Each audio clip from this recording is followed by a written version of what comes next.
Okay, so we're going to go through structures of a cow eye as we dissect it. So one of the first things you can see from the outside is you've got the eyeball here attached to all these different muscles, but one thing you can see is this structure here is called the cornea. It's sort of the very, very outer portion of the eye. Then you can also see kind of deep to this tissue here, you've got the sclera, and this is considered the whites of the eye, and it's not very white in this structure, but on a human it's a white structure right here. That's the sclera, that's the outermost layer. Then when we open it up, you'll see you open it up like this, and they're going to have another set of eyeball here, but inside of that space is a fluid that is really, really thick. Let's see if we can get it out here. This is a sac of fluid called the vitreous humor. And vitreous means kind of thick, and humor means fluid. So actually, if I squeeze this, you'll be able to see kind of dripping. See how thick that is? That's what vitreous humor is. Then we'll look at this one here. When we remove the vitreous humor, deep to it you see the retina. And the retina is actually a very thin structure. It's not very solid. It's held in place by the vitreous humor. And so when the vitreous humor comes away, the retina can really actually collapse very easily. And the retina is the actual structure that has your rods and cones that senses the light. And once the light is sent, it has to send those messages to the optic nerve. And do you see how right here the retina is like converging upon a single circle? That's where the optic nerve goes. So if I tip this over, you'll be able to see the optic nerve coming from that exact point on the back of it. So that's also the optic nerve, and that's where it begins right here.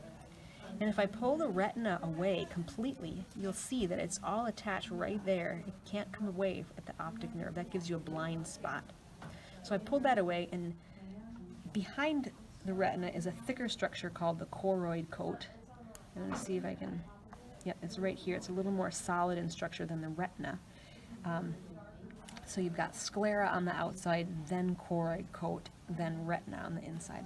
And the choroid coat has this blue structure here called the tapetum lucidum, which is for night vision. It actually bounces around some of the light within the eye so you can see better at night. So this blue structure is the tapetum lucidum.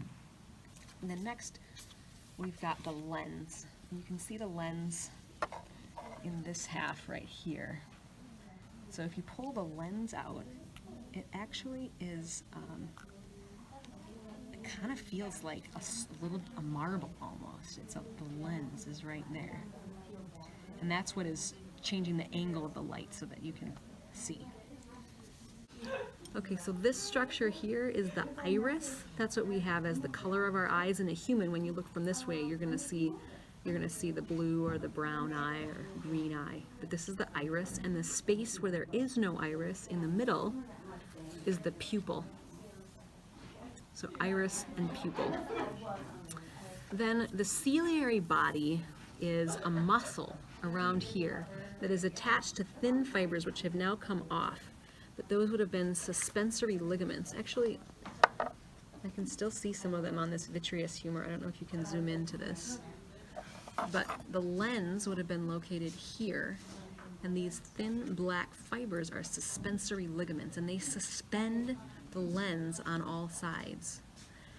And so it's kind of like a marionette, how you'd have something hanging by a string that you could move from above, except you've got the lens located in here and this attached to suspensory ligaments all around, which are pulled on by the ciliary body, or this muscle. And when that muscle pulls, it pulls the lens from all sides, and it makes it more narrow to focus on something closer or farther away. Last but not least, we looked at vitreous humor, which was the thick fluid right here, and all of the fluid on the other side of the lens is the aqueous humor. So it's very hard to see, but it would have been more watery